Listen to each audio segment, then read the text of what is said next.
Jean Abadie, qui est un peu le père de cette aviculture du Gers. Regardez-moi ça.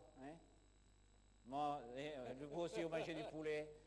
J'ai eu énormément de plaisir à travailler avec cet homme parce que c'est lui qui donnait l'idée directrice, c'est lui qui donnait l'orientation. Moi, je n'avais plus qu'à appliquer derrière.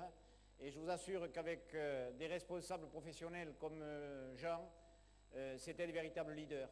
C'est eux qui donnaient la direction, c'est eux qui donnaient le signal, et puis nous suivions derrière. Je me rappelle avoir entendu dire, sur le plan national, il a été secrétaire général de la CFA, Confédération Française de l'Aviculture, et chaque fois qu'il y avait une réunion dure à animer en France, qui c'est qu'on envoyait? Jean Abadie, parce qu'il était capable de gérer ce genre de manifestation. C'est une personne, quand vous rentrez dans une réunion, vous en sortiez, je rentre guillemets, moins bête que vous n'y entriez, soit sur le plan de la forme, soit sur le plan du fond. C'est extraordinaire, un monsieur d'une grande culture, qui a toujours lu le dernier livre, qui a vu la dernière émission culturelle à la télé. Voilà, j'en dis pas plus, Jean. Par contre, je connais votre... donc, je coupe. Très court. Voilà, merci Jean. Très, très court. Oui, vous savez, on dit que l'on est vieux lorsque les souvenirs prennent plus de place que les projets. Alors, je vais vous raconter une histoire de vieux très courte. Il était une fois, il y a longtemps, c'était au siècle dernier, ça s'est passé à Auch, à la salle des Cordeliers, un soir de bal des jeunes agriculteurs, où il y avait le directeur de Saint-Christophe, le frère Xavier.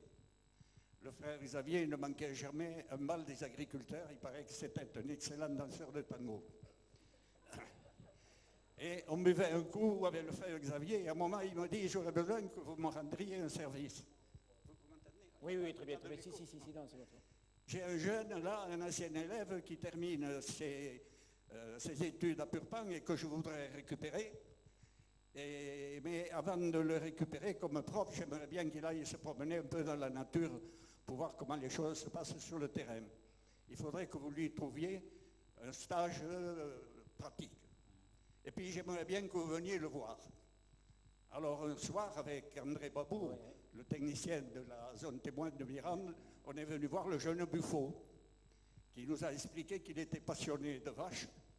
Son père était éleveur et qu'il envisageait de se spécialiser dans les vaches. Très bien, alors je lui ai dit que les vaches c'était très bien, moi aussi j'aimais beaucoup les vaches. Mais il y avait dans le département à ce moment-là une production qui commençait de bouger, qui était susceptible de prendre un grand essor et qui pouvait intéresser tous ceux qui voulaient s'investir là-dedans, c'était l'aviculture. Alors il a ouvert des grands yeux, il a regardé dans le dictionnaire pour savoir ce que c'était, parce qu'il n'avait jamais entendu parler de ça. Et puis j'ai téléphoné au président du SUAD de l'époque, le regretté Émile Labeyrie. Je lui ai dit, il y a le directeur de ma sub qui cherche un stage pour un jeune. Moi, j'aimerais bien que tu lui trouves quelque chose dans l'aviculture. Et il l'a embauché à la Chambre d'agriculture pour faire une étude sur les oiseaux. Voilà. Et après, on l'a embauché à mi-temps pour commencer au producteur gascon, à mi-temps pour savoir, pour le tester un peu parce qu'il n'avait pas l'air très vaillant. Et puis on l'a embauché à plein temps. On l'a embauché à plein temps. Et puis on a eu une idée saugrenue à un moment donné dans le Gers de réunir toutes les filières, toutes les familles professionnelles avicoles et de faire un truc qu'on appelait Avigère. Et on a embauché Pierre Buffo. Voilà. Et... On m'a arrêté, monsieur. On m'a arrêté. Oui. Non, mais simplement, Avigère est devenu le troisième producteur en France de volailles, le premier dans les volailles festives, et c'est grâce au dynamisme et à la passion de Pierre Buffo qu'on en est arrivé là. Voilà.